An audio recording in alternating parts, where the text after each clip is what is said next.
Isa-isang nahahawi ang kumpol ng mga estudyante sa pagdaan ng isang magandang babae.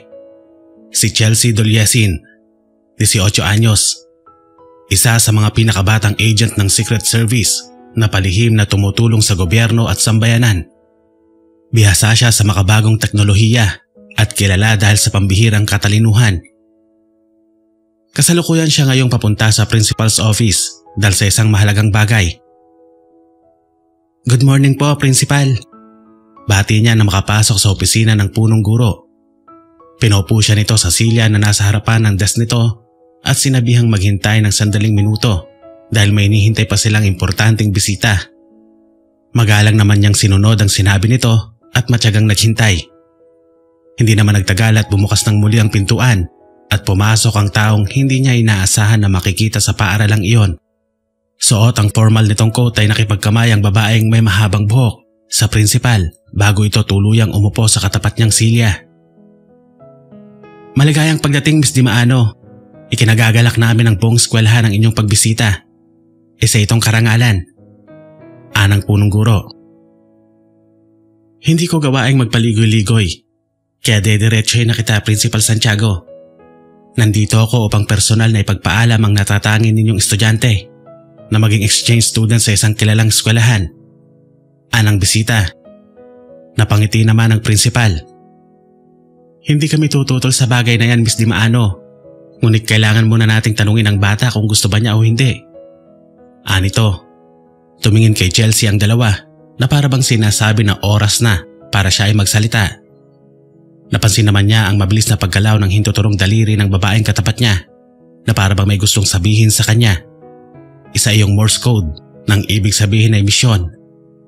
Nakuha naman niya kaagad ang gusto nitong iparating kaya tumayo siya at matamis nang umiti sa dalawang babae. "Wala po akong karapatan na tanggihan ang napakagandang opportunity na to. Masaya po ako na ako po ang inyong napili, Miss Dimaano at Principal Santiago," aniya. "Kung ganun ay wala po tayong magiging problema. Isa din po itong karangalan para sa buong eskwelahan," anang punong guro. Nag-usap pa ang mga ito tungkol sa pagiging exchange student ni Chelsea sa Apollo High University. Masayang masaya ang principal dahil madadagdag iyon sa popularity ng eskwelahan nito. Hindi naman niya maiwasan ang magtaka dahil sa biglaang pagpapakita ni Belle, kaya naman hinintay niya ito sa labas nang utusan na siya ng punong guro na lumabas. "Anong mayroon at biglaan yata ito, Ate Belle?"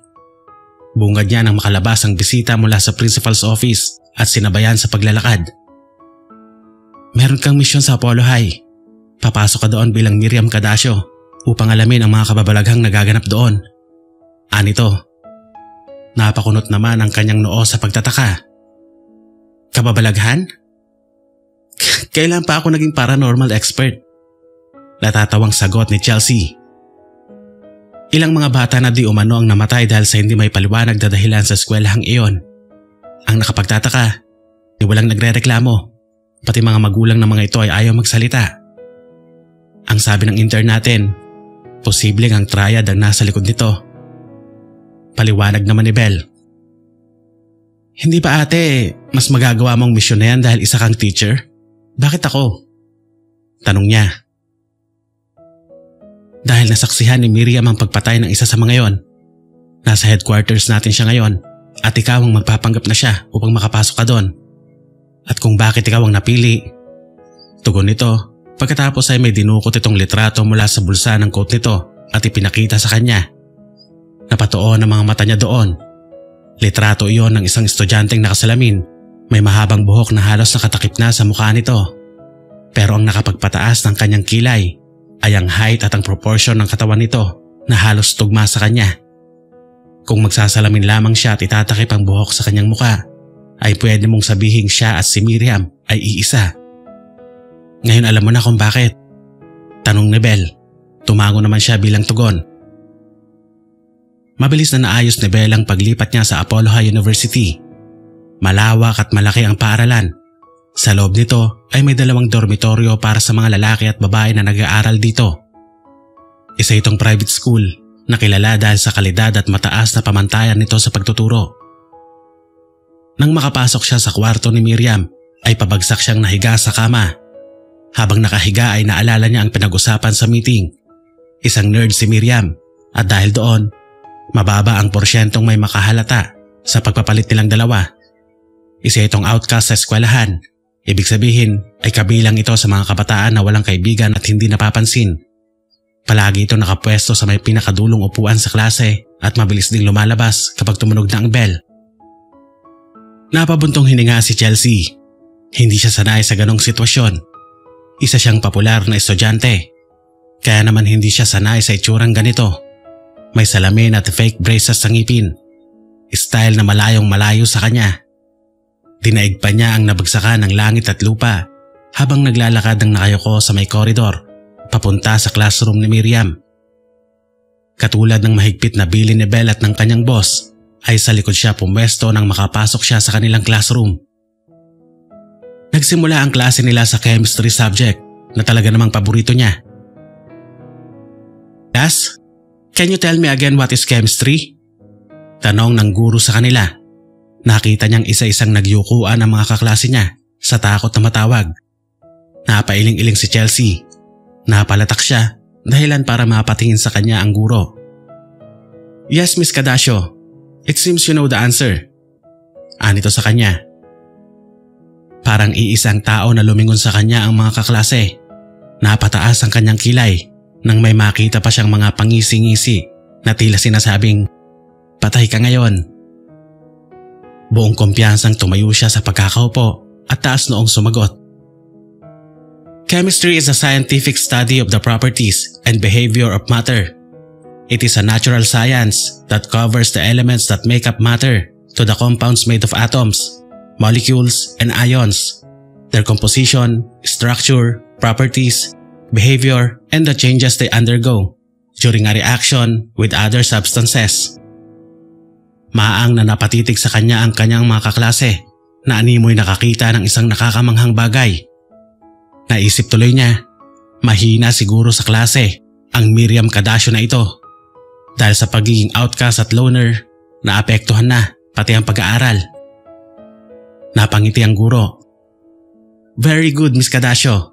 Si class, yan ang nag-aaral." Papuri nito. Yumuko siyang muli at naupo. Doon niya na-realize ang ginawa. Dahil sa ugali niyang ayaw na minamaliit, ay ginawa niya ang isang bagay na hindi ginagawa ng orihinal na Miriam Cadasio. Nawala sa isip niyang isang maling hakbang lamang ay maaari siyang mabuko at ma-terminate ang misyon na ito. Ang masama, wala silang makukuhang impormasyon tungkol sa triad. Masasayang ang lahat ng ginawa nilang preparasyon. Napapikit si Chelsea ng mariin. Lulunukin na lamang niya ang kanyang pride at sasabay sa agos para sa misyon. Hinding-hindi na uli siya gagawa ng bagay na makakapagpaduda sa lahat na hindi siya si Miriam Cadasio. Nang matapos ang klase ay nagmamadali siyang lumabas ng silid at nagtungo sa susunod na subject. Hindi na niya napansin ang isang mapanuring tingin na kanina pa nakasubaybay sa kanya. Nasa dorm na si Chelsea nang may kumatok sa may pintuan. Wala sana siyang balak na buksan iyon, ngunit naalala niya na nagpapanggap nga pala siya as Miriam. Kaya naman tamad siyang kumilos upang buksan ang pintuan. Tumambad naman sa kanya ang isang gwapong binata na may hawak na 2 notebook at isang folder. "Yes?" Aniya. Seryosong nakatitig sa kanya ang lalaki. Pinagmamasdan ang kabuuan ng kanyang mukha. "Sino ka? Nasaan si Miriam?" Pagko'y tanong nito, napaarko naman ang kanang kilay niya at bahagyang nilukuban ng kaba sa dibdib. "Anong kailangan mo?" Hindi siya pinansin ng lalaki, bagkus ay pumasok ito sa loob ng kanyang silid na parang may hinahanap. "Bakit ka nandito sa kwarto ni Miriam? You even use her identity." Saglit na hindi nakapag-react ang dalaga sa matiim na pagkakatitig ng lalaki. Sumeryoso ang mukha ni Chelsea. Hindi na siya makakapagkaila pa, lalo pat sigurado ang mokong na ito na hindi siya ang estudyanteng nerd. "Paano mo nalaman na hindi ako si Miriam?" Tanong niya. Ngumisi ang lalaki. "Halos araw-araw ko siyang nakikita. Sa tingin mo ba ay hindi ko mahalata?" Anito at pinagmasdan siya mula ulo hanggang paa. Obviously, hindi kayo magkamukha. Hindi maganda ang Miriam na kilala ko. Napatawa siya. I will take that as a compliment. So, nasan si Miriam? Did you kidnap her? Or, don't tell me, did you kill her? Tanong muli nito. Hinila ni Chelsea ang isang silya. Pagkatapos ay lumapit siya sa lalaki at binigyan ito ng isang malakas na suntok sa sikmura. Napaluhod sa sahig ang lalaki. Hinawakan niya ito sa kwelyo, binitbit at pabalandrang ipinaupo sa silya. Kinuha din niya ang kumot na hindi niya natiklop sa may kama at itinali iyon sa binata. Aray! What the hell? What are you doing? Sigaw nito. Sinuntok niya ito sa kanang pisngi bago niya busalan ang bibig upang pigilang makasigaw. Pasensya ka na, trabaho lang. Aniya. Naupo siya sa gilid ng kanyang kama habang matalas na nakatingin sa binata. Kinuha ni Chelsea ang cellphone mula sa kanyang bulsa at tumawag sa numero na alam niyang makakatulong sa hinaharap niyang problema ngayon. May problema tayo, ate. May estudyanteng nakakakilala ng lubusan kay Miriam Cadasio. Lalaki, may tsura, matangkad at mukhang may sinasabi sa buhay. Hawak ko siya ngayon. Aniya sa babaeng nasa kabilang linya. Siya marahil ang Jerome Del Rosario na tinutukoy ni Miriam na palaging nagpapagawa ng assignments at projects sa kanya. Anak ng isa sa mga board member ng isang kilalang shipping company. Tugon ni Belle. Tinignan niya ng masama ang binata na matalas na ding nakatingin sa kanya. Anong gagawin ko sa kanya? Tanong niya. Kilalang tao sa lipunan ng mga magulang niya. Kaibiganin mo. Baka makatulong sa misyon mo. Napabuntong hininga si Chelsea. Alam mong hindi ako magaling sa bagay na yan, Ate Belle. Pero sige, I'll try. Aniya, sabay patay ng tawag. Saglit siyang nag-isip ng paraan kung ano ang maaari niyang gawin kay Jerome Del Rosario. Alam niya na hindi mananahimik ang binata at baka iyon pa ang maging dahilan ng pagkakabulilyaso ng misyon niya. Umupo siya sa kama, kaharap ng lalaki. I'm Agent X at naparito ako para sa isang misyon. Nakasaksi si Miriam ng isang bagay na hindi niya maaring makita. Kaya pinadala ako dito para protektahan siya at tuklasin ang mga nangyayari dito sa loob ng university. Aniya rito. Seryosong tinitigan niya sa mga mata ang binata. Hihingin ko ang kooperasyon mo, Jerome Del Rosario. Manahimik ka at kumilos na parang walang nangyari. Tumayo si Chelsea mula sa kanyang pagkakaupo at lumapit kay Jerome. Tinanggal niya ang busal nito sa bibig. May gusto kang sabihin? Tanong niya. Matalim ang mga matang tumingin ang lalaki sa kanya.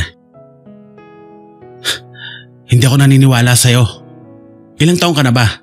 16? 17? Mukha ba akong tanga sa tingin mo? Bakit naman kukuha ang gobyerno ng agent na kasing bata mo? Kung ganun lang pala kadaling maging katulad nila, matagal na sana akong naging agent at hindi ko sinasayang ang oras sa eskwelahan ito. Anito. Hindi yan ang gusto kong sagot na marinig mula sa'yo. Seryosong mukhang sabi ng dalaga. What I want to hear ay pumapayag ka sa sinasabi ko. I know, ay pinapaalam ko lang sa'yo. Nakasama sa trabaho ko ang pumatay ng mga matitigas ang ulo. Lamutla ang binata.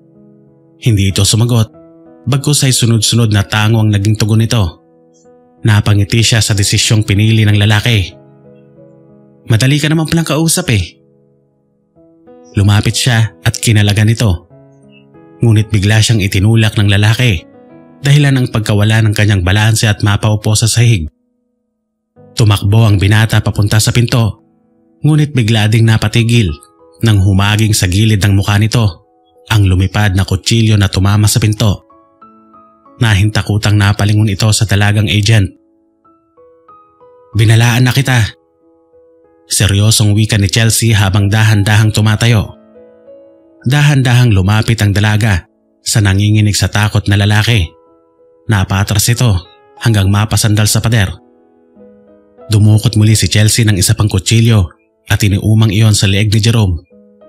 Napapikit ang lalaki. Alam mo bang dahil sa ginawa mo ay pwede kitang patayin ngayon? Anang dalaga. Pero dahil ayokong mahaluan ng dugo ang unang araw ko dito, pagbibigyan kita. Napadilat si Jerome. Napatingin siya sa magandang mukha ng agent na ilang pulgada lamang ang layo sa kanyang mukha. Napatingin siya sa mapupulang mga labi nito. Amoy na amoy niya ang mabangong samyo ng hininga ng dalaga. Napalunok si Jerome sa paghanga sa kagandahang nakikita ng kanyang mga mata. Hoy! Nakikinig ka ba? Singhal ni Chelsea, sabay mahinang sampal sa pisngi ng natutulalang binata. Ha? Ani Jerome na tila nagising sa isang mahimbing na pagkakatulog. Ang sabi ko, pumayag ka na dahil wala naman akong masamang intensyon. Ligtas si Miriam, kaya wala kang dapat ipag-alala. Aniya. Saglit siyang tinitigan ng binata na tila inaarok ang katotohanan ng kanyang sinabi. Do I have a choice? Wala rin naman ako magagawa, hindi ba? Pagkaway sabi nito. Good. Pero babantayan pa rin kita. Papasukin ko ang security system ng buong eskwelahan para lang mabantayan kita 24/7. Aniya, sabay turo sa pintuan. Labas! Sobrang istorbo na itong ginagawa mo. Aniya rito. Tinapunan siya ng matalim na tingin ng lalaki bago ito mabilis na tumakbo paalis. Napatawa na lamang ang dalaga. Nang maiwan siyang mag-isa, kinuha niya ang kutsilyo sa may pinto at ibinalik iyon sa kanyang secret pocket na nasa kaliwang hita niya. Pagkatapos na magbihis at mag-ayos ang sarili si Chelsea, ay naupo siya sa kama niya at kinuha ang laptop mula sa may drawer na nasa tabi nito. Binuksan niya yon at nagsimula ng magtipa hanggang sa may lumabas na madaming mga numero at letra sa screen. Isa siyang dalubhasang hacker na natutunan lamang niya mula sa pagbabasa. May kakaiba siyang talino na hindi gaya ng normal sa mga bata.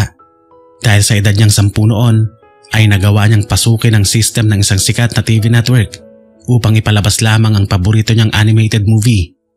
At iyon na rin ang naging daan kung paano siya napunta ng Secret Service. Lumitaw sa screen ng laptop niya ang iba't ibang CCTV footage mula sa lahat ng bahagi ng Apollo High University. Seryoso siya noong sabihin niyang babantayan niya ang lahat ng kilos ni Jerome Del Rosario. Lumipas pa ang mga araw. Tapos na noon ang klase at sinadya talaga ni Chelsea ang magpaiwan sa classroom. Dumungaw siya sa may bintana na tila may inaabangan. Nasa ikalawang palapag siya at ang labas na tinitignan niya ngayon ay ang gilid ng quadrangle. Nakita niya ang kanyang target na mag-isang naglalakad. Tumingin ang dalaga sa paligid. May mga tao man ay malayo naman ang mga ito, kaya siguradong hindi mapapansin ang kanyang gagawin. Umakyat si Chelsea sa bintana at walang pag-aalinlangan na tumalon pababa. Natumba sa sobrang pagkagulat si Jerome nang bumagsak sa harapan niya ang babaeng agent. Perpekto ang pagkakababa nito na animoy isang action star sa isang pelikula. Nanlalaki ang mga mata ng binatang palipat-lipat ng tingin kay Chelsea at sa taas kung saan nanggaling ang babae. Hello Mr. Del Rosario, nagawa ko ng mga assignments mo. Aniya, sabay bigay ng 2 notebook at folder sa binata. Ano ka ba? Papatayin mo ba ako? Bigla ka nalang sumusulpot. Malakas ang boses na sabi naman ng lalaki. Napangiti lang si Chelsea sa nakikitang pamumutla ng kaharap. Paano mo nalaman na dadaan ako dito? Tanong ni Jerome. Nagkibit balikat naman siya. Nakikita ko ang lahat. Tugon niya. Napalingon ang binata sa mga CCTV camera na nasa paligid ng gusali. Naalala nito ang tinura ng dalaga na kaya nitong pasukin ang security system ng eskwelahan. Pwede ba? Tigilan mo na ako. Pumayag na ako sa gusto mo. Ano pang kailangan mo? Tanong ng binata. Ngumiti siya dito. Kailangan ko lang namang masigurado na mapagkakatiwalaan kita at hindi ka madaling kumanta. Aniya. Sandaling napapikit ang lalaki saka bumuntong hininga at kinulo ang sariling buhok.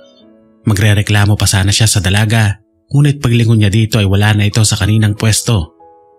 Hinanap pa niya ito sa paligid, ngunit hindi na niya nakita pa ang babaeng agent. Isa sa mga pinakamalaking gusali ng eskwelahan, ang library kung saan huling pinuntahan ni Miriam. Dito nito nasaksihan ang pagpatay sa isang estudyante ng mga hindi kilalang kalalakihan. Kaya naman dito din naisipan ni Chelsea na magsimula ng kanyang investigasyon sa hapong iyon. Nang makapasok sa loob ng library ang dalaga, ay napansin niyang walang katao-tao sa buong ground floor na puno ng mga local literature. Wala ding librarian. Napangiti siya. Mas mainam para malibot niya at masuyod ng mabuti ang buong paligid. Aakyat na sana siya sa hagdan papunta sa ikalawang palapag nang marinig niya ang mga mahihinang yabag mula sa labas. Mabilis siyang nagtago sa isang bookshelf na maaari pa rin niyang makita kung sino ang papasok mula sa may pintuan. Napakunot noo si Chelsea nang makita kung sino ang pumasok. Bit-bit ang mga gamit nito ay naupo ang binata sa silya at isa-isang inilabas sa mga notebook mula sa bag. Dahan-dahang lumabas mula sa pinagtataguan ng dalaga at tahimik ang mga kilos na nilapitan ng lalaki. Hindi ko alam na ang isang Mr. Jerome Del Rosario ay marunong ding mag-aral. Aniya, sa gulat ay nabitawan ng lalaki ang hawak na ballpen at napalingon sa pinagmulan ng tinig. Napahugot ng malalim na paghinga ang lalaki nang mapagsino ang babaeng nagsalita. "Sinusundan mo ba ako?" tanong ni Jerome. "Nauna ako sa iyo dito, kaya ako dapat ang magtanong niyan. Kung alam mo ang nangyari dito, hindi mo na nanaisin na magpunta dito ng mag-isa." Anang dalaga. "Ano mang sinasabi mo?" Naguguluhang tanong nito. Nagkibit balikat na lamang si Chelsea at hindi na sumagot pa. Tinalikuran niya ang lalaki at nagpatuloy na sa pag-akyat sa hagdan papunta sa ikalawang palapag. Desidido siyang maghanap ng kahit na anong lead para sa ikalulutas ng kanyang misyon. Subalit wala siyang natagpuang kaduda-duda. Malinis ang lahat. Walang bakas ng kahit anumang illegal o maruming gawain. Mukhang maingat at bihasa din ang mga taong hinahanap niya. Natigilan siya nang may marinig siyang ingay mula sa ibaba. Naalala niyang mag-isa lamang doon si Jerome, kaya naman mabilis siyang kumilos at tumakbo pababa. Hinanap niya ang binata sa pwesto nito kanina, ngunit wala na ito doon. Tanging ang mga gamit na lamang nito ang naiwan doon. Binalot ng kaba si Chelsea, ngunit pinilit pa rin niyang kumalma at hinanap ang lalaking kanina lamang ay nag-aaral doon. Tinignan niya ang bawat gilid at likod na hanay ng mga bookshelves, ngunit wala siyang nakita. Hanggang sa makarating siya sa may likurang bahagi ng library at nakita ang isang pintuan. Dahan-dahan siyang lumapit doon at walang pag-aalinlangan na binuksan ang pintuan upang pumasok sa loob. Isa iyong bodega ng mga bagong dating na mga libro. Puro malalaking mga kahon ang maayos na nakahanay doon. Nakarinig siya ng mga ingay mula sa mga taong nag-uusap sa hindi kalayuan. Sinundan niya ang pinagmumulan ng ingay at nakita ang tatlong kalalakihan na nakatayo habang ang hinahanap na binata ay nakaluhod sa may sahig habang may takip na busalang bibig at nakagapos. Maingat siyang lumapit sa mga ito hanggang doon lang sa malinaw niyang maririnig ang pinag-uusapan ng mga ito. "Ano pa bang hinihintay natin? Bakit hindi na lang natin i-dispatcha tong gunggong na to?" Anang isa sa mga lalaki. "Wag muna. Hintayin natin ang tawag ni boss. Mapapakinabangan pa to eh. Sayang lang kung totodasin. Pwede pang magamit sa eksperimento ng IQ formula ito." Tugon naman ang isa pa. Nang marinig ni Jerome ang pinag-uusapan ng mga ito, ay nagsimula na itong magkakakawag na parang isang kawawang isda na nawala sa tubig.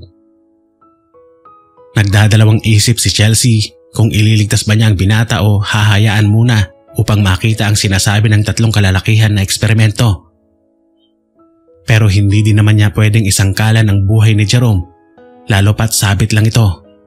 Wala na siyang ibang pagpipilian pa kung hindi iligtas ang binata. Itinulak niya ang isang kahon na naging dahilan kung bakit nagulat at nataranta ang tatlong kalalakihan. Tumakbo ang mga ito upang tignan kung saan nagmula ang ingay at ang dahilan ng pagkakatumba ng kahon. Ginamit ni Chelsea ang pagkakataong iyon upang puntahan si Jerome. Tinalagan niya ang binata at sabay silang tumakbo sa pinakamalapit na malaking kahon upang magtago. Anong nangyari? Kasabot ka ba nila? Bulong ng lalaki. Inirapan niya ito. Iniligtas na nga kita. Pinagbibintangan mo pa akong kalaban? Tugon niya. Bumalik na ang tatlong kalalakihan at hinanap ang bihag nila kanina. Nagsisihan pa ang mga ito dahil iniwan nilang walang kasama ang bihag, dahilan kung bakit ito nawawala ngayon. Sumenya si Chelsea kay Jerome na sumunod sa kanya ng tahimik. Tumango lang sa kanya ang binata at sabay silang dahan-dahang naglakad papunta sa may pintuan. Nakalabas sila ng ligtas at walang problema. Tumakbo sila papunta sa ikalawang palapag at doon nagtago. Sa pinakadulo at tagong bahagi sila nagpunta. Naupo sila sa sahig habang tahimik na pinakikiramdaman ang paligid. Anong nangyari sa'yo? Bakit ka nila binihag? Tanong niya. Hindi ko alam. Nagulat na lang ako nang pumasok sila at hinila ako papunta dun sa storage room. Tugon naman ang binata. May ginawa ka bang mali? Baka may nilabag kang batas o may ninakaw na bagay. Pagsisiyasat pa niya rito. Wala akong ginagawang mali. Agent ka, hindi ba? Siguradong kilala mo na ang mga magulang ko. At kung ganun nga, alam mo ding hindi ako gagawa ng anumang bagay na maaari nilang ikasira. Paliwanag ng binata. Napatango naman siya. Kung ganun, anong kailangan nila sa'yo? Tanong niya. Umiling naman ang lalaki. I have no idea. Anito. Nagpalipas sila ng oras sa ikalawang palapag ng library upang makatiyak na wala ng panganib na nakaabang sa kanila sa ibaba. Nang makasigurado na sila na ligtas na ang paligid, ay bumaba na sila at lumabas na ng gusali. Binalaan naman niya ang binata na mag-iingat dahil tiyak na hahanapin ng mga kalalakihan na yon si Jerome. Sinabihan din niya ito na huwag magsasalita sa kahit na sino tungkol sa nangyari dahil hindi nila alam kung sino ang kalaban. Hindi pa tuluyang sumisikat ang araw, ngunit gising na si Chelsea. Papunta siya ngayon sa dormitoryo ng mga kalalakihan upang magtungo sa silid ni Jerome. Walang nakapansin sa kanya dahil sa malinis at tahimik niyang mga kilos, kaya naman mabilis siyang nakarating sa kwarto ng binata. Inis na bumangon si Jerome mula sa kanyang kama nang marinig ang malalakas at walang tigil na mga katok sa pintuan ng kanyang silid. Binuksan niya yon at tumambad sa kanya ang dalagang agent. Tinulak pa nito ang pintuan at pumasok kahit pa hindi naman niya iniimbitahan sa loob. Ano bang ginagawa mo dito? Lumabas ka nga! Angil ni Jerome. Hindi naman siya pinansin ni Chelsea at nagpatuloy lang sa pagpasok habang pinagmamasdan ang kabuuan ng silid. Malinis itong kwarto mo. Malayo sa inaasahan ko. Aniya. Ang aga-aga pa. Ano bang kailangan mo? Naiinis na tanong nito. Nakalimutan mo na ba ang sinabi ko sa'yo? Hahabulin ka ng mga taong yon, kaya nandito ako para siguraduhin ligtas ka. Tugon naman ang dalaga. Tila nauubusan ng pasensyang napangisi si Jerome. Ano bang tingin mo sa sarili mo? Superhero? Nagkibit balikat naman siya sabay labas ng dalawang maliliit na kamera mula sa loob ng kanyang bag. Mag-i-install ako ng cameras dito sa loob ng kwarto mo. May ilalagay din akong device sa may pintuan mo na maaaring mag-detect kung may papasok at manghihimasok dito sa kwarto mo. Aniya. Hindi ko kailangan ng mga yan. Pabayaan mo na nga ako. Sigaw naman ang binata. Pero hindi siya pinansin ng dalaga. Bagkus ay kumilos na ito upang ilagay at ikabit ang mga cameras at device sa loob ng silid. Wala nang nagawa pa ang binata. Naiiling na lamang siyang napaupo sa may gilid ng kanyang kama habang pinapanood ang dalaga na gawin ang kanyang pakay sa kanyang silid. Ipapaliwanag ko sa iyo kung gaano kadelikado ang sitwasyon mo ngayon, Mr. Del Rosario. Iyan ang dahilan kung bakit wala si Miriam ngayon dito, dahil nasaksihan niya ang pagpaslang ng mga lalaking dumakip sa iyo sa isang estudyante.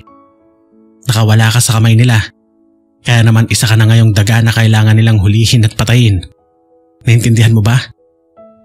Paliwanag ni Chelsea. Napabuntong hininga ang lalaki. Bakit may mga ganoong klaseng tao dito sa university? I mean, ano ba kasing nangyayari? Tanong ng binata. Ipinadala ako dito ng Secret Service upang alamin ang bagay na yan. Marami na ang mga estudyanteng namamatay sa misteryosong dahilan at pinapatahimik naman ang kanilang pamilya. Lumapit si Miriam sa ahensya namin dahil natatakot siya para sa kanyang mga magulang at sa buhay niya. Tugon ni Chelsea. Kung ganon, ano ang dapat kong gawin? Anang binata. Nagkibit balikat siya. Tulungan mo akong malaman ang kasagutan. Kapalit ng gagawin mo, ang proteksyon mo. Aniya. Alam ni Chelsea na hindi makakahindi ang binata sa kanyang tinuran dahil kahit pagaano katapang at kakalmado ang itsura ng lalaki ay hindi pa rin maaaring magsinungaling ang mga mata nito. Baka sa mga ito ang takot at pangamba. Kaya naman hindi na niya napigilan pang mapangiti nang tumango ang binata bilang pagsang-ayon sa sinabi niya. Good decision. Don't worry, hindi kita pababayaan. Paninigurado niya rito. Nakita niyang bahagyang nagliwanag ang mukha ng lalaki. Dahil sa kasunduan nilang dalawa, ay naging madalas ang kanilang pagsasama. Tinuturuan din niya ito sa mga aralin na hindi nito masagutan at tinutulungang gumawa ng mga projects na hindi pa nito naipapasa. Unti-unti ay hindi na namalayan ng dalawa na bumubuo na pala sila ng koneksyon sa isa't isa. Pagkakaibigan. Nag-overtime ang teacher ni Chelsea sa pagtuturo sa isang subject kaya naman naiwang nag-iisa sa may hallway si Jerome upang hintayin siya. Isang guro naman ang napansin nito na papalapit sa gawin niya kaya naman kalmado itong naglabas ng isang libro at kunyaring nagbabasa habang maangas na nakasandal sa pader. Kagaya ng inaasahan ko sa'yo, Mr. Del Rosario, nag-aaral kang mabuti. Jack na matutuwa ang mga magulang mo. Sabi ng gurong lalaki. Walang mahina sa pamilya namin, Sir Martin. Gagawin ko ang lahat ng aking makakaya upang makapagtapos ng may karangalan. Tugon niya. Napatango naman ang lalaki. Magandang goal yan. Matanong ko lang, pumupunta ka ba sa library? May papakuha sana akong libro sa'yo. Anito, hindi maiwasan ang binata na makaramdam ng kaba nang banggitin ng guro ang library. Hindi niya alam kung ano ang isasagot dito, dahilan ng bahagyang pagtawa ng lalaki. Bakit hindi ka makasagot? Is there a problem? Nakangiting tanong nito. Jerome! Eksakto naman na lumabas na ng kanilang silid-aralan si Chelsea. Mabilis niyang nilapitan ang binata nang makita na may kausap ito. Pinagmasdan niya ang lalaking kinausap nito na napatingin din sa kanya. May gagawin pa yata kayo. Sa iba na lang ako mag-uutos. Anang guro sabay ngiti sa kanila. Mabilis namang umalis ang lalaki at iniwan silang dalawa sa may hallway. Tinignan naman ni Chelsea si Jerome na ngayon ay tahimik pa din at hindi mapakali. Anong kailangan ng isang yon? Tanong niya. Inuutusan niya akong pumunta sa library para kumuha ng isang libro. Anang binata. Sino siya? Tanong pa niya. Si Martin Geronimo, bagong talagang guro bilang head admin ng school. Anito, hindi maganda ang pakiramdam ni Chelsea sa gurong iyon at alam niyang ganon din ang nararamdaman ni Jerome dahil wala pa din ito sa sarili. Binalaan na lamang niya ang binata na iwasan ito ang lalaki hanggat maaari. Noong gabing iyon ay naghanda si Chelsea. May pakiramdam siyang may mangyayari sa gabing iyon. Inihanda niya ang lahat ng kanyang gamit sa black backpack niya.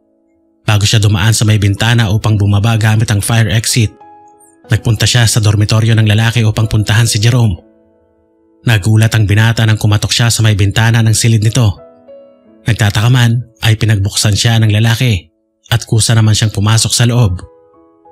Binaba niya ang bag sa may couch at komportableng naupo dito. Ano na naman bang ginagawa mo dito? Tanong nito. Babantayan ka. May kutob ako na pupuntahan ka nila any moment dito sa dorm mo. Aniya. Napailing-iling ang lalaki. Kaya kong sarili ko. Masyado na akong nanliliit sa sarili ko dahil sa isang babae ang nagbabantay sa akin. Paismid na sabi ni Jerome. Napatawa naman siya dahil sa tinura ng binata. Isipin mo na lang na isa kang prinsipeng kailangang bantayan. Just relax and trust everything to me. Aniya. Mapagkakatiwalaan ba kita? Anito. Nagkibit balikat naman siya. Desisyon mo yan kung magtitiwala ka o hindi. Sad niya. Hindi na sumagot pa ang lalaki, bagkus ay naupo na ito sa gilid ng kama niya. Kinuha pa nito ang cellphone bago humiga at magsimulang maglaro doon.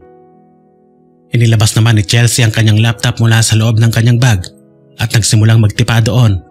Nabalot ang katahimikan ng buong silid dahil wala sa kanila ang gustong magbitaw kahit na isang salita.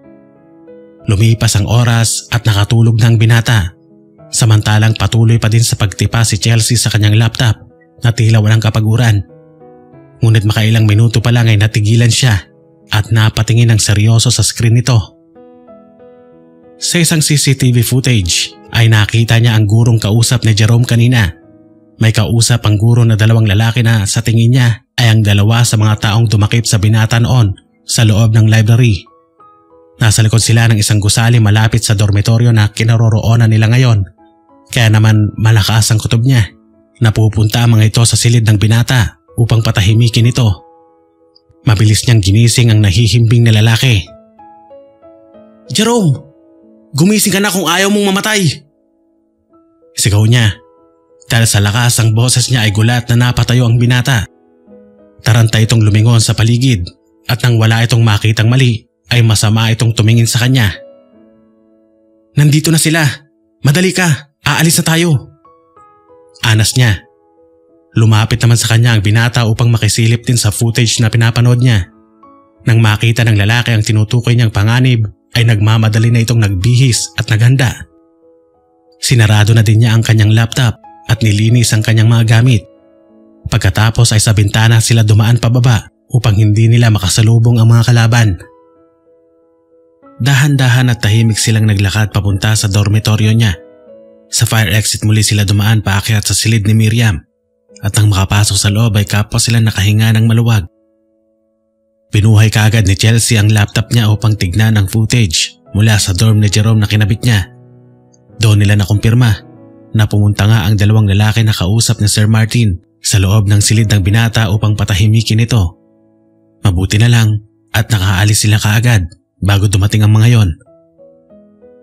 Kasabwat nga nila si Martin Geronimo. Wika niya. Ano pang ginagawa nila? Anong pakay nila dito sa school? Tanong ni Jerome. Iyan ang aalamin ko at kailangan ko ng tulong mo. Aniya rito. Napakunot naman ang noo ng binata. Anong ibig mong sabihin? Papasok ako sa opisina niya at dito ka lang para maging mata ko. Makikita mo dito ang bawat sulok ng eskwelahan at sasabihan mo ko kung anong nangyayari. Naintindihan mo ba? Paliwanag ng dalaga. Tumango lang sa kanya ang binata bilang tugon. Nilabas naman niya ang isang kulay silver na suitcase mula sa ilalim ng kama niya at binuksan iyon. Tumambad sa kanila ang dalawang Glock 19 Generation 5 na baril. Kinuha yun ni Chelsea at parehong nilagyan ng mga bala. Nilabas din niya ang dalawang earpiece at binigay kay Jerome ang isa nito. Ito ang gagamitin natin para makapag-communicate tayo. Aniya. Pagkatapos ay sandali niyang iniwan ang binata upang pumasok sa loob ng banyo. At paglabas niya ay nakasuot na siya ng overall black leather suit. Nilagay niya ang isang baril sa may pocket na nasa kanang hita niya at ang isa naman ay sa may likurang bahagi ng kanyang bewang. Naghanda din siya ng ilang patalim na nilagay naman niya sa secret pocket na nasa kaliwang hita niya. Isarado mong pintuan. Wala kang papapasukin na kahit na sino. At kapag may nakita kang paparating, ay lumabas ka sa fire exit at dalhin mo ang laptop ko. Naintindihan mo ba? Paalala ni Chelsea sa lalaki. Nagtitiwala ka sa akin? Paano kung pag-alis mo ay tumakas na lang ako at iwan ka dito na mag-isa? Ani Jerome. Naglakad na papunta sa may bintana si Chelsea. Nasa iyo ang desisyon kung anong gagawin mo. Pero isa lang ang masasabi ko. Mamamatay ka at maaaring madamay pa ang mga magulang mo. Tugon niya. Hindi na niya hinintay pa na makasagot ang binata dahil lumabas na siya pababa sa fire exit. Naiwan naman na naguguluhan si Jerome. Naupo siya sa sofang naroon at tinignan ang mga CCTV footage na nasa screen ng laptop ng dalaga. Mula doon ay kita niya ang ginagawa ni Chelsea na para bang nanonood siya ng isang action movie. He was born with a silver spoon in his mouth at kahit nung bata pa siya, itinuring siyang espesyal ng karamihan dahil sa pera at impluwensya ng kanyang pamilya. Mataas ang tingin niya sa kanyang sarili dahil mataas ang expectations ng mga magulang niya sa kanya bilang solong anak. Siya ang nag-iisang tagapagmana ng mga Del Rosario. Kung kaya't sa buong buhay niya, wala pang babae ang nagtrato sa kanya ng ganon. Pero ang dalagang agent na ito, matapang, matalino, walang inuurungan, at napakaganda. Napahinga siya at naiiling na nilagay sa kaliwang tenga niya ang earpiece na binigay sa kanya ng dalaga. Nasa pinakataas ng main building ang opisina ni Sir Martin. Anang binata.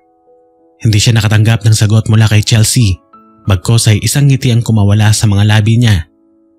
Kasalukuyan siyang naglalakad ng tahimik sa may gilid ng quadrangle, papunta sa main building. Nakikita mo ba kung nasaan si Martin Jeronimo? Tanong niya. Sandali lang, titignan ko. Tugon ng lalaki mula sa suot niyang earpiece. Nagpatuloy lang siya sa paglalakad habang naghihintay sa update ng binata. Nang makarating siya sa main building ay hindi niya ginamit ang elevator. Naghagdan na lamang siya. Hindi naman kataasan ng gusali dahil hanggang ika-4 na palapag lamang iyon, kaya walang kahirap-hirap niya yung maaakyat.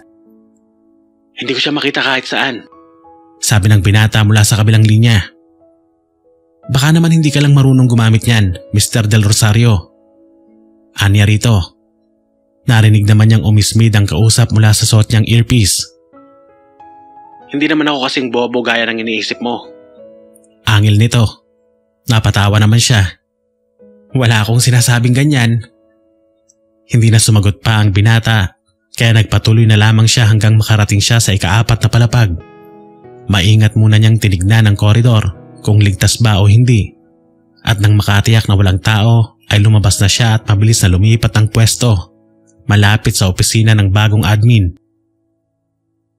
I-rewind mo ang mga footage. Tignan mo na mabuti at pakibilisan. Aniya.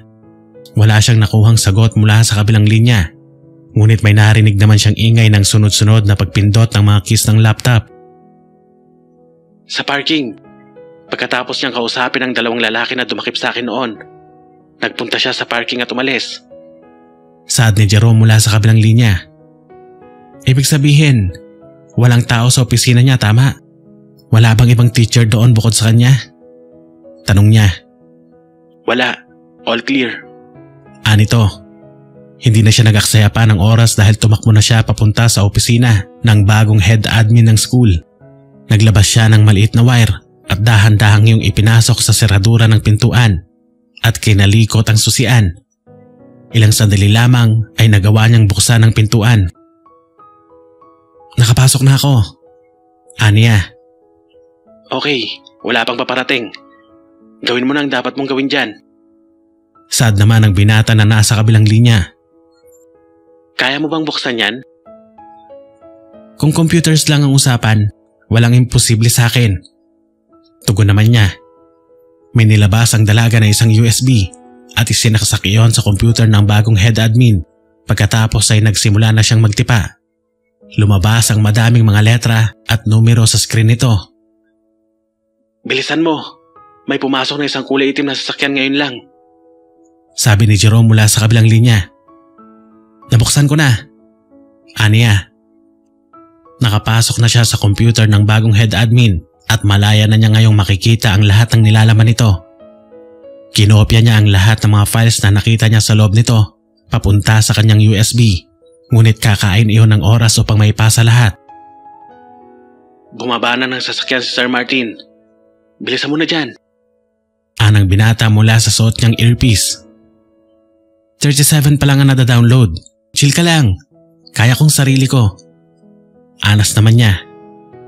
Kahit mukhang kalmado lamang siya, ay nakakaramdam din naman siya ng konting kaba. Mabagal ang pag-usad ng downloading at baka nga maabutan siya ng guro. Naglalakad na si Sir papunta ng main building. Matagal pa ba yan? Tanong ni Jerome sa kabilang linya. 43% pa lang. Tugon niya. Maaabutan ka. Iwanan mo na lang yan. Subukan na lang ulit natin sa susunod. Anang binata. Hindi maaari. Paano kung wala na tayong ganitong pagkakataon sa susunod? Nandito na ako, kaya itutuloy ko na to. Sad niya. Upang hindi maramdaman ang pagka-pressure at kaba, ay tumayo si Chelsea at nagsimula naman na tignan ang mga kahon na puno ng mga folder. Nagbabaka sakali siya na may makikita pa siyang mga impormasyon doon. Hanggang sa makita niya ang drawer na nasa ilalim mismo ng lamesa ng admin. Sinubukan niya yung buksan ngunit nakakandado. Inilabas niyang muli ang maliit na wire at sinimulang kalikutin ang lock nito. Ano pa bang ginagawa mo? Nakapasok na siya ng building. Natatarantang sabi ni Jerome mula sa kabilang linya. Pwede ba? Relax ka lang. Aniya sa lalaki. Nabuksan niya ang drawer at tumambad sa kanya ang isang .45 caliber at ilang mga nakatuping mga papel. Kinuha niya ang mga papel at tinignan yon isa-isa. Napangiti siya nang mabasang mga liham iyon mula sa triad na nagbibigay ng go signal upang simulan ang kanilang misyon. Nilabas niya ang kanyang cellphone at kinunan ng litrato ang bawat papel na nakuha niya. Sasakay na siya sa elevator, Agent X. Bilisan mo. Anang binata sa kabilang linya. Pahintuin mo ang elevator. I-minimize mo ang CCTV footage. Tapos i-click mo ang key icon na nasa desktop. Makikita mo doon ang bawat codes ng lahat ng pinto at elevators ng buong eskwelahan. Hanapin mo ang main building at patigilin mo ng ilang minuto ang elevator dito. Aniya. Hindi ko alam. Paano kapag nagkamali ako? Pasigaw na singhal ni Jerome. Napatawa siya. E di makikita mo ko kung paano ko magtrabaho at mahuli, sabi niya sa natatarantang lalaki. Gusto niyang tumawa nang marinig niya ang sunod-sunod na pagmumura ng binata mula sa kabilang linya. Tapos naman na siya sa paglilitrato sa mga papel kaya maingat niya itong ibinalik sa drawer. Pagkatapos ay binalikan niya ang computer upang tignan ang progress ng kanyang dinadownload. 58% na. Kumusta ka na dyan? Tanong niya.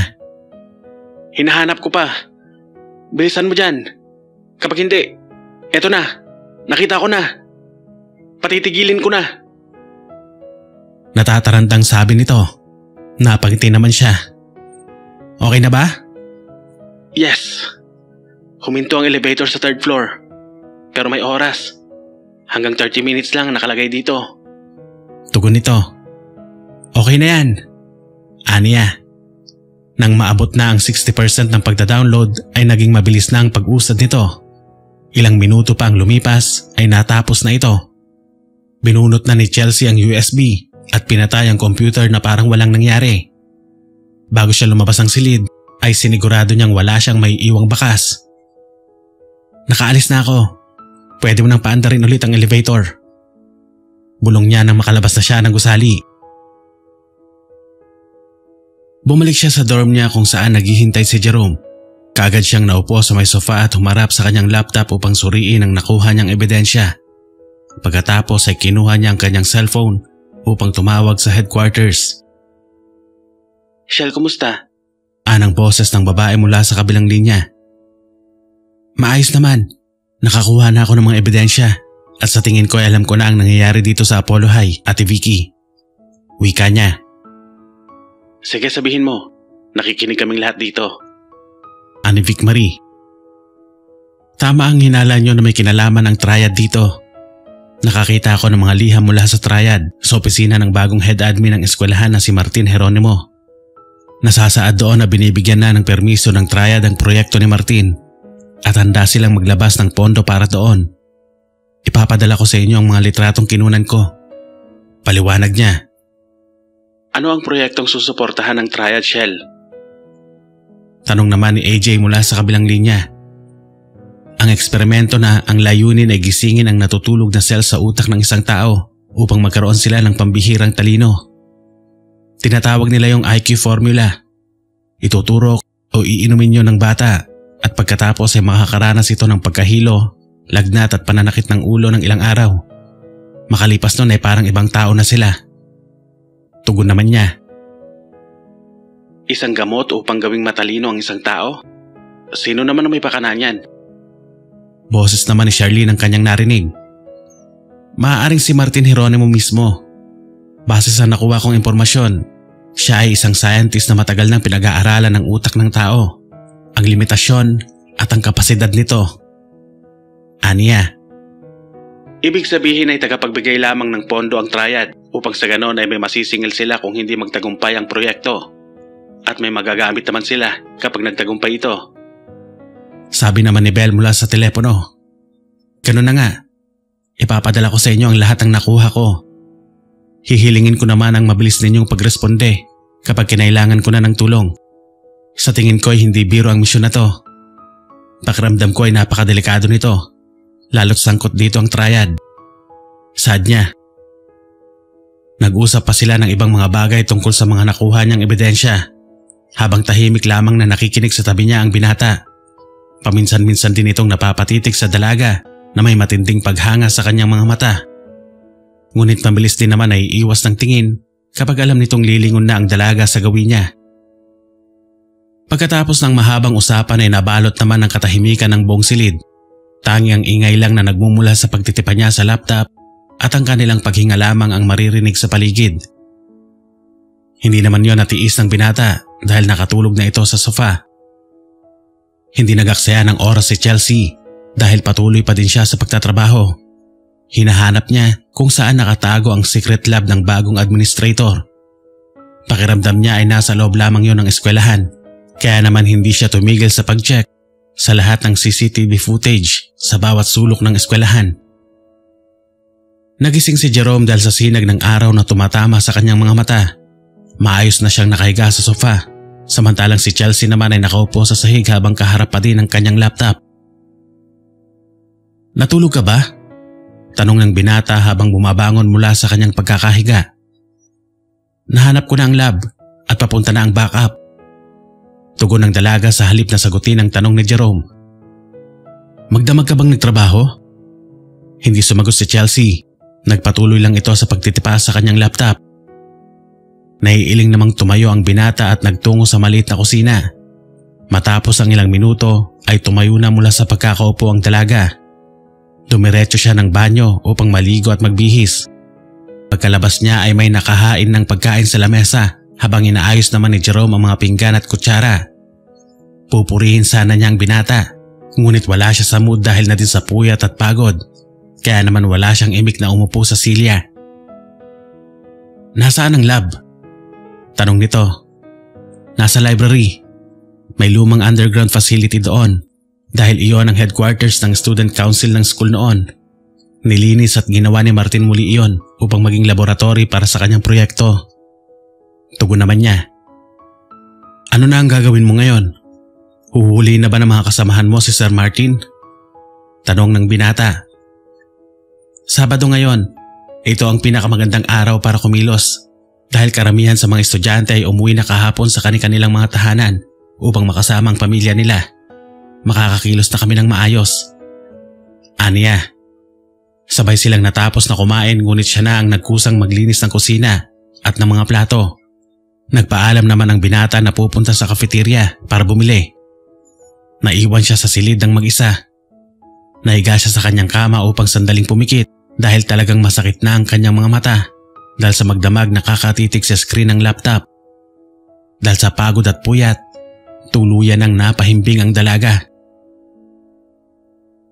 Nagising si Chelsea mula sa kanyang pagkakaidlip nang tumunog ang kanyang cellphone. Tumayo siya at kinuha yon sa may lamesa upang sagutin ang tawag. Napansin niyang wala pa si Jerome, kaya napatingin din siya sa wall clock na nakasabit sa may pader. Hello, Ate Charlene? Aniya. On the way na kami. Huwag ka munang kikilos na mag-isa, okay? Wika ni Charlene sa kabilang linya. Okay. Tugon niya sabay baba ng tawag. Isang oras na mula nang makatulog siya at hanggang ngayon ay hindi pa rin bumabalik si Jerome. Kinutuban siya ng masama. Mabilis siyang naupo sa sahig at binuhay ang laptop upang i-check ang mga CCTV footage para hanapin ang binata. Ngunit natigilan siya nang makita na sa pilitang hinila at tinangay ito ng 3 lalaki. Muli niyang kinuha ang kanyang cellphone at tinawagan ang numero na tumawag sa kanya kanina. Nakuha nila si Jerome. Kikilos na ako. Bilisan niyo na lang. Aniya at muling ibinaba ang tawag. Tumayo na siya at naghanda para sa haharapin niyang laban. Sa library siya nagpunta. Maingat siyang pumasok sa loob nito at hinanap ang sikretong daanan. Lumapit siya sa harapan ng isang lumang fireplace at sinuring mabuti ang mga bookshelves na nakapalibot dito. Hindi niya nakita sa CCTV kung paanong nabuksan ang sikretong lagusan dahil malayo ang kamera at nakatalikod si Martin noong ginawa iyon. Pero natatandaan niya na may ginawa ang guro sa katabi nitong bookshelves. Mga lumang literature books ang maayos na nakalagay sa bookshelves na katabi ng lumang fireplace, ngunit napansin niyang may mali sa pagkakasunod-sunod ng mga ito. Baliktad ang pagkakalagay ng number 125 at 139 na libro. Kaya naman iyon ang ginalaw niya. May narinig naman siyang lagitik sa loob ng chimenea, kung kaya't napatingin siya doon. Napansin niya ang bahagyang pagyuko ng rebultong ibon na nasa itaas ng fireplace, kaya nilapitan niya iyon. Sinubukan niyang ikutin ng dahan-dahan ang ulo ng ibon at hindi nga siya nagkamali dahil gumalaw na ang buong pader. Umurong ang pader patalikod at nag-slide iyon pa kanan, dahilan kung bakit lumitaw ang isang hagdanang pababa. Buong tapang siyang tumakbo papasok upang sundan ang daan. Isang hallway ang tumambad sa kanya nang makababa na siya. Sa dulo nun ay may pintuang may security code. Hindi naman siya nahirapang i-decode yon dahil isa yon sa trabaho niya. Pagbukas niya ng pintuan ay tumambad sa kanya ang laboratoryong hinahanap niya. Malawak yon at puno ng mga high-tech equipments. Mabilis siyang yumuko at gumapang papunta sa may ilalim ng lamesa dahil baka may makakita sa kanya. Pinag-aralan niya ang paligid at may nakita siyang pintuan sa may di kalayuan. Dahan-dahan siyang gumapang papunta doon at dahil yari yon sa salamin ay kita niya mula sa kinaroroonan niya ang mga nagaganap sa loob. Nakahiga sa isang kama si Jerome habang nakagapos at nakasuot ng hospital gown. Nasa tabi naman nito ang 3 lalaki na nakita niya sa library noon at si Sir Martin na may hawak na injection. Napansin niyang may motion detector ang pintuan kaya kusa itong bubukas at sasarado sa oras na tumapat lamang siya doon. Ang problema ay hindi naman maaari na basta-basta na lamang siyang pumasok doon ng mag-isa dahil pareho lamang silang malalagay sa mapanganib na sitwasyon. Lumingon si Chelsea sa paligid at doon ay may nakita siyang nakakulong na rabbit at aso sa 3 mga kulungan. Nakaisip siya ng magandang ideya. Gumapang muli siya palapit sa mga yon. Binuksan at pinakawalan niya ang mga hayop. Nagtatakbo at nagwala ang mga ito sa paligid. Nalaglag ang ibang mga gamit at nabasag ang ilang mga bagay dahilan ng pagkakaroon ng malakas na ingay. Mabilis na gumapang si Chelsea palapit sa may pinto nang makita niya na parating na ang isang lalaki na may bigote upang tingnan ang nangyayari. Bumukas ang pinto at pumasok ang lalaki, samantalang pumuslit naman siya papasok dito. Matutuwa na sana siya nang bigla siyang matigilan nang makitang may 2 itim na sapatos sa kanyang harapan. Tumingala siya upang tingnan ang may-ari nun at tumambad sa kanya ang lalaking may kulot na buhok. Hahawakan sana siya nito, ngunit mabilis siyang nakakilos at nakatayo. Hinugot niya ang kanyang baril mula sa kanyang likurang bulsa, sabay tutok sa lalaki. May bisita pala tayo dito. Wika ng guro na nakatingin na sa kanya ngayon. Pakawalan niyo si Jerome. Aniya sa mga ito. Muli namang pumasok ang lumabas na lalaki kanina at naglabas din ng baril na itinutok naman sa kanya. Ibaba mo yung hawak mo, bata. Sabi nito. Teka. Ibaba niyo muna mga baril niyo. Maaari naman tayong mag-usap ng maayos. Wika ni Martin. Sumunod naman ang mga tauhan nito. Siya na lamang ang tanging matapang na may hawak na baril. Itinutok niya yung sa guro at maangas na tumitig dito. Hindi ako kaaway. Itong formula na ito ay ginawa ko para makatulong sa mga kabataang maupuro lang mga utak. Maaring ito na ang sagot para sa kaunlaran ng ekonomiya ng bansa at ng teknolohiya. Paliwanag naman ng bagong head admin. Matalino ka, pero hindi mo naisip na maaaring makasamayan sa tao. Dapat alam mong kamatayan ang kapalit niyan sa oras na hindi naging compatible ang gamot at ang tao na tinurukan nito. Aniya, ngumisi ang guro. Nasisiguro ko na wala na itong masamang epekto. Nasolusyonan na namin yon sa mga nauna naming test subjects. Hindi siya sumagot, bagkus ay kinalabit niya ang gatilyo ng baril upang patamaan ang kamay ng lalaking may bigote upang mabitawan nito ang hawak na armas. Nabitawan naman niya ang baril niya nang sipain ng lalaking may tattoo sa mukha ang kamay niya. Mabilis siyang humakbang patalikod upang makapaghanda ng sarili. Sunod ay sumugod siya sa lalaking kulutang buhok upang sanggahin ang papakawalan sana nitong suntok. Nagsabay-sabay ang pagsugod ng tatlong mga lalaki. Isa lamang siya kontra sa tatlo, kaya naman talagang nahihirapan siya. Mas malaki ang mga ito at higit na mas malakas kaysa sa kanya. Kinuha niya ang isang patalim sa secret pocket niya sa may hita at walang pag-aalinlangan na nag-slide sa pagitan ng hita ng lalaking may bigote, sabay saksak ng patalim sa kanang hita nito. Nawala ng balanse ang lalaki, ngunit mabilis naman na umaksyon ang dalawa nitong kasamahan. Isang malakas na sipa ang ibinigay sa kanya ng lalaking may kulot na buhok, dahilan ng pagkakahampas niya sa salamin at ang pagkabasag noon. Narinig niya ang pagtawag ni Jerome sa kanya, dahilan ng muli niyang pagtayo. Nakatamo siya ng maliliit na mga sugat mula sa pagkabasag ng salamin. Hindi naman yun naging hadlang sa kanya upang patuloy na lumaban. Nakita niya ang baril na nabitawan niya kanina na nasa sahig, ngunit napansin din iyon ng lalaking may tattoo sa mukha. Tumayo siya at mabilis na tumakbo papunta doon, ngunit mas malapit doon ang lalaki. Nauna itong kuhanin niyon. Gumulong naman siya papunta sa likod ng isang lamesa nang sunod-sunod na magpakawala ng mga putok ang lalaki. Sumuko ka na, bata. Makipag-cooperate ka sa amin at baka buhayin ko pa kayong dalawa ng boyfriend mo. Anang guro.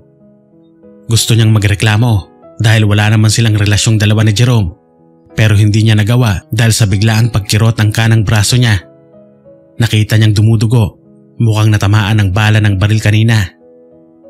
Napahinga siya ng malalim habang tahimik na nagmumura at nagrereklamo kung bakit ang bagal dumating ng kanyang backup. Isipin mo na lang na kapag lahat ng kabataan ay may angking katalinuhan, sigurado akong magiging matagumpay ang lahat sa hinaharap. Dagdag pa ni Martin. Walang sino man ang makakapagpabago ng isang natural na katauhan ng isang tao. Magawa mo man na bigyan ng kakaibang talino mga ito, magkakaroon pa rin iyon ng hangganan. Ang masama pa nun ay ang paniningil na gagawin ng biglaan mong paggising sa mga brain cells. Kamatayan o panghabang buhay na pagkabaliw. Hindi ka ba nakokonsensya? Angil niya. Napatawa naman ang guro. At least, naranasan nilang maging matagumpay. Kahit sandaling oras lamang. Achievements na para sa akin yon. Saad nito. Sarili mo lang ang iniisip mo, Martin Jeronimo. Wala kang pakialam sa buhay ng iba. Wala kang puso. Gigil na sabi niya. Tawa lamang ang itinugon sa kanya ng bagong head admin. Hindi naman niya maiwasan na mapangiwi dahil sa hapdi ng sugat niya na ngayon ay walang tigil sa pagdurugo. Hindi naman kasi siya bihasa sa pakikipaglaban katulad ng iba niyang kaibigan. Sa technologies lamang siya magaling, kaya naman hindi niya maiwasang malungkot at madismaya sa sarili. Tapusin niyo na yan. Ako na ang bahala sa isang ito.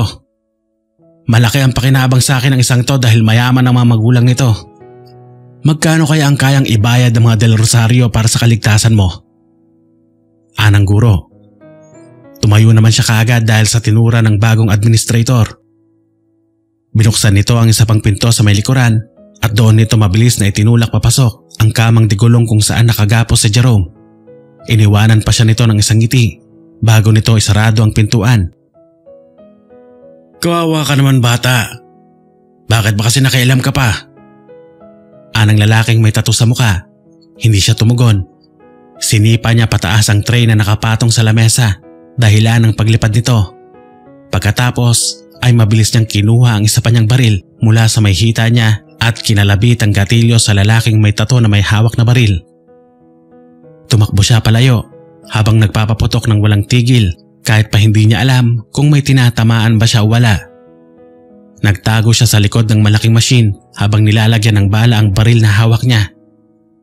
Hinihingal na din siya at kumikirot na ang sugat niya sa kanyang braso.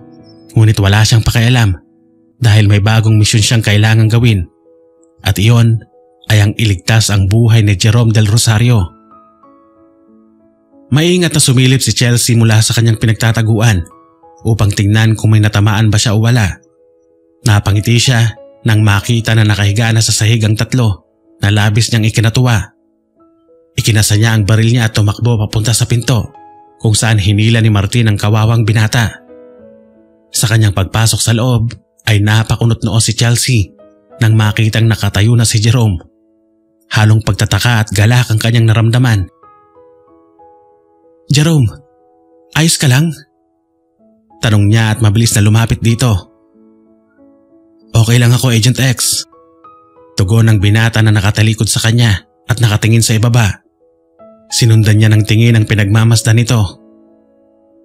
Bahagyang nanlaki ang kanyang mga mata nang makitang nakahandusay na sa sahig ang duguang si Martin Jeronimo. Agad siyang lumapit sa guro at inilapag ang kanyang baril.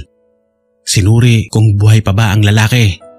Subalit wala na itong pulso at hindi na tumitibok ang puso nito. Nakita niya ang tama ng bala sa bandang leeg ng guro. Anong nangyari dito? Paanong? Hindi na natapos si Chelsea ang itatanong nang maramdaman niya ang pagdikit ng malamig at matigas na bakal sa bandang likod ng kanyang ulo. You let your guard down, Agent X. Mahinang sabi ni Jerome sa kanya. Anong ibig sabihin nito, Jerome? Tanong niya. Hindi sumagot ang binata. Napapikit ang mariin si Chelsea nang ma-realize ang kanyang sitwasyon. Naisahan siya, napaglalangan. Alam na niya ang kasagutan, subalit ayaw tanggapin iyon ng kanyang utak, ng kanyang puso. Parang hindi niya matanggap na ang lalaking kanyang pinoprotektahan ay ang tunay na kalaban. Naiiling na napangiti si Chelsea dahil sa masalimuot na ending ng kanyang misyon. Isang patunay iyon na sa ganitong uri ng hanap buhay, wala kang ibang dapat pagkatiwalaan kundi sarili mo. Taas ang dalawang kamay na humarap siya kay Jerome. Blanko na ngayon ang ekspresyon ng mukha ng binata na kaninang hapon lang ay punong-puno ng sigla. Kasapi ka ng triad. Ginamit mo si Martin Jeronimo upang makuha niyo ang formula at magamit yon. Tama ba? Aniya. Magaling ka nga, Agent X. Or should I call you Agent Chelsea Doliesin? Tugon nito na ikinagulat niya. Paano mo? Bakit? Inaakala mo bang ang Secret Service lang ang may kakayahang kumalap ng impormasyon? Nakakalokong sabi nito. Mapait na napatawa si Chelsea. Napaikutan mo ako, Jerome. Nagpanggap ka pa talagang biktima para masigurong mapapaniwala mo ako. Ani ang may kalangkap na pang-uusig ang tinig. Sorry, Agent X. Trabaho lang. Kailangan ng triad ang perpektong IQ formula at hindi ako makakapayag na hadlangan niyo ang plano namin. Pero itong gunggong na doktor na ito, bala kaming onsehin at ibenta sa ibang bansa ang gamot na pinondohan namin. Kaya naman dapat lang siyang mamatay. Tugon ng binata. Matiim na tumitig si Chelsea sa lalaki. Ako, papatayin mo rin ba? Depende. Kung titigilan mo na, 10 ng inutil niyong ahensya ang pag-iimbestiga sa triad. Anito, Muling natawa ang dalaga. Alam mong hindi ko pwedeng gawin yan. Napabuntong hininga si Jerome. May bahid na ng kalungkutan ang mga mata nito nang muling magsalita. Sayang, Agent X. Ikaw pa naman ang tipo kong babae. Pero kailangan kong isa-isang bunutin ang mga tinik sa triad. At kasama ka doon. Anitong nakatutok pa rin ang baril sa kanya. Nang biglang makarinig si Chelsea ng kaluskos sa kanyang likuran. Nang lingunin niya iyon ay nakita niya ang isa sa mga lalaki kanina na inakala niyang patay na. May hawak itong baril at akmang itututok sa kanya. Isang putok ng baril ang umalingaw-ngaw sa buong silid. Tumimbuang ang lalaki. Binaril ito ni Jerome. Sinamantala niya ang pagkakataon. Malakas niyang sinipa ang baril na hawak ng binata, dahilan para mabitiwan niya ito. Hindi alam ni Chelsea kung bakit siya iniligtas nito sa kamatayan. Subalit mayroon siyang misyon at iyon ang kailangan niyang unahin. Isang malakas na suntok ang pinadapo niya sa mukha ni Jerome. Napaatras ito. Sinundan niya yon ng isang roundhouse kick. Bumagsak ang binata, ngunit napalapit ito sa baril na nabitawan nito. Nakita niyang dadamputin nito ang baril. Mabilis ding sinunggaba ng dalaga ang Glock 19 na kanyang inilapag kanina. Halos magkapanabay silang nagtutok ng sandata sa isa't isa. Kapwa sila humihingal, nagpapakiramdaman. Bitawan mo yan, Agent X. Huwag mong sayangin ang buhay mo. Banta ni Jerome. Ngumisi si Chelsea. Kagaya mo, Jerome, nakahanda rin ako makipagpatayan para sa organisasyong aking kinabibilangan. Aniya. Para kay Chelsea, hindi siya natatakot mamatay dahil matagal niya nang tanggap na noong pinasok niya ang trabahong iyon ay nakalagak na ang isang paa niya sa hukay. Isang malapad ng ngiti ang kumawala sa kanyang mga labi habang sinasalubong ang mga matatalas na tingin ng lalaki. Nang biglang bumukas ang pintuan, nagulat si Jerome na itutok niya ang baril sa mga paparating. Pumain lang ang dalawang magkasunod na putok ng baril. Dugo ang bumagsak si Jerome. Napahugot siya ng malalim na paghinga. Bakit bang tagal niyo, Ate Charlene? Bumabagal ka na ba ngayon? Aniya habang dahan-dahang tumatayo. Okay ka lang ba, Shell? Ani Grace na kilala bilang Agent M. Tinulungan siya nitong tumayo. Tumango naman siya. Eto, buhay pa naman ako. Tinignan niya ang binata at base sa paggalaw ng dibdib nito ay alam niya na buhay pa ito. Kailangan nila ng buhay ang lalaki upang magkaroon sila ng lead tungkol sa triad. Dalhin muna natin ito, ate. Aniya na ang tinutukoy ay si Jerome.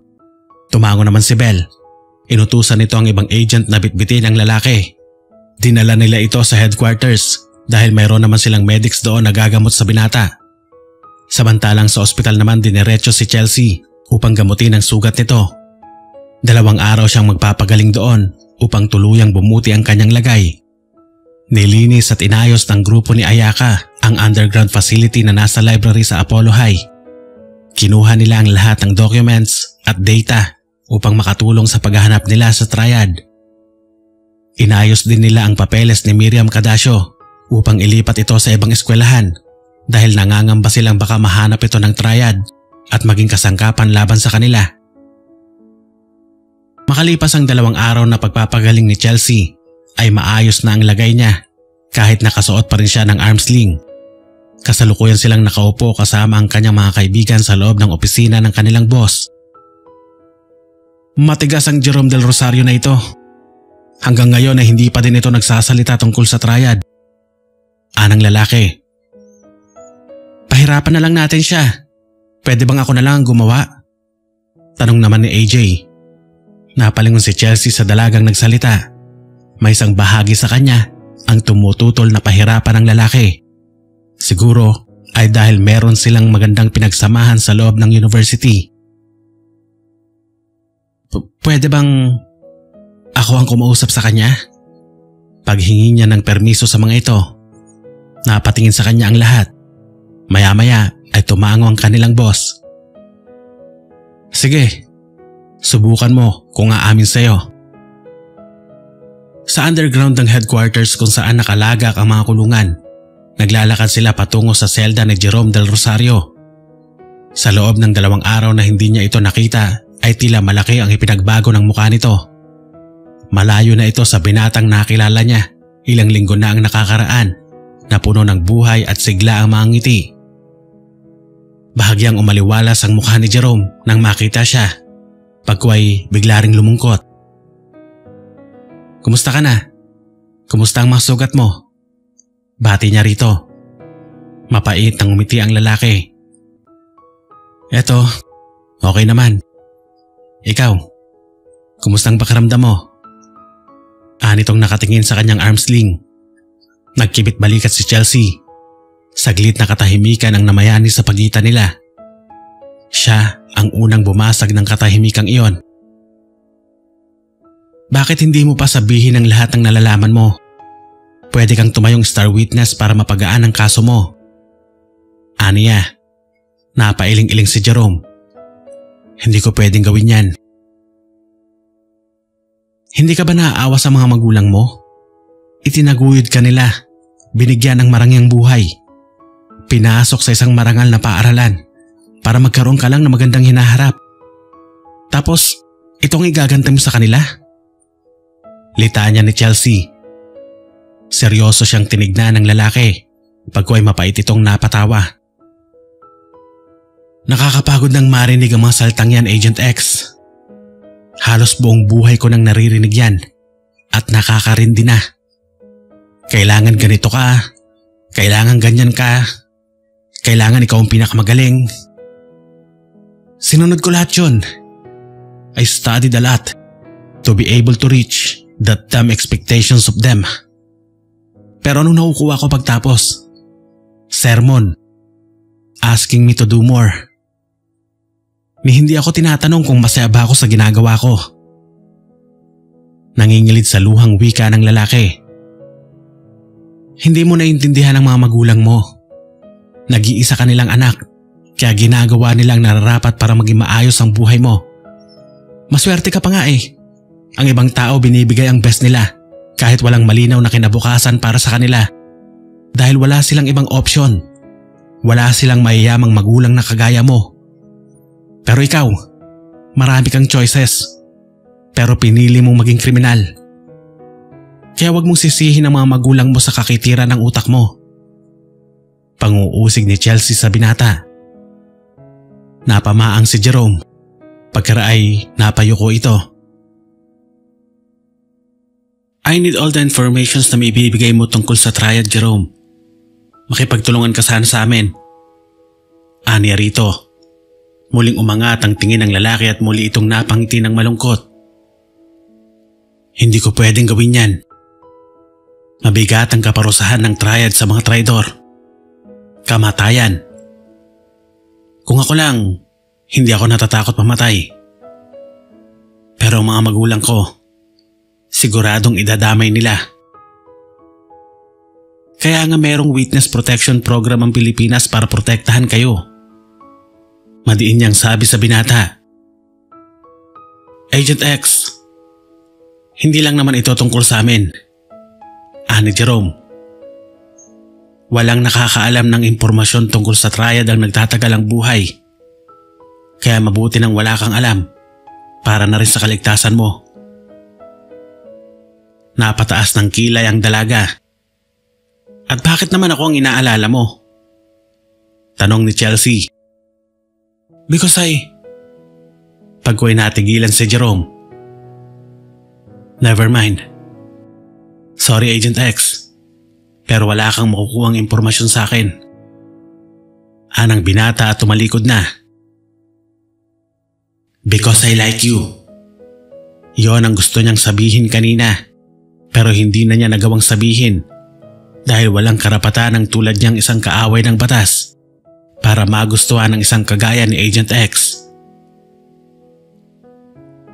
2 days ago, narinig niyang sabi ni Chelsea. Bakit mo ko iniligtas sa bodyguard ni Martin Geronimo? Pagkakataon mo na yon para mapatay ako. Tanong nito. Lumingon siya sa dalaga. Sa mukha nito ay mababakas ang kalungkutan, galit at panghihinayang. Kasama ba yan sa mga impormasyong hinihingi mo? Tugon ng binata. Hindi. Curious lang ako. Kung ayaw mo namang sagutin, okay lang. Anang dalaga. Nang tumalikod na si Chelsea para umalis, ay muling nagsalita ang lalaki. Agent X. I mean, Chelsea. Tawag niya rito. Lumingon ito. Thank you. Dahil kahit sa sandaling pagsasama natin, totoong naging masaya ako. Bukal sa loob na sabi niya. Napangisi ang dalagang agent. Anong pinagsasabi mo? Matagal pa tayong magsasama. Baka nakakalimutan mong dito kay kukulong. Maraming taon pa tayong magsasama dito. Kaya dadalaw-dalawin kita. Ani Chelsea pagkatapos ay tumalikod na at dire-diretsyong umalis. Naiwang nakatulala si Jerome. Maya-maya pa ay napapailing itong napangiti. Hindi maiwasang isipin ng binata. What if hindi siya sumapi sa triad? What if nagpakabuti siya at naging ordinaryong estudyante na lang? Maaari sigurong naiba ang ending ng kwento nila ni Agent X. Sa kauna-unahang pagkakataon ay nakaramdam siya ng pagsisisi at panghihinayang sa kanyang mga naging desisyon. Ngunit kahit anumang pagsisisi ang gawin niya, huli na ang lahat.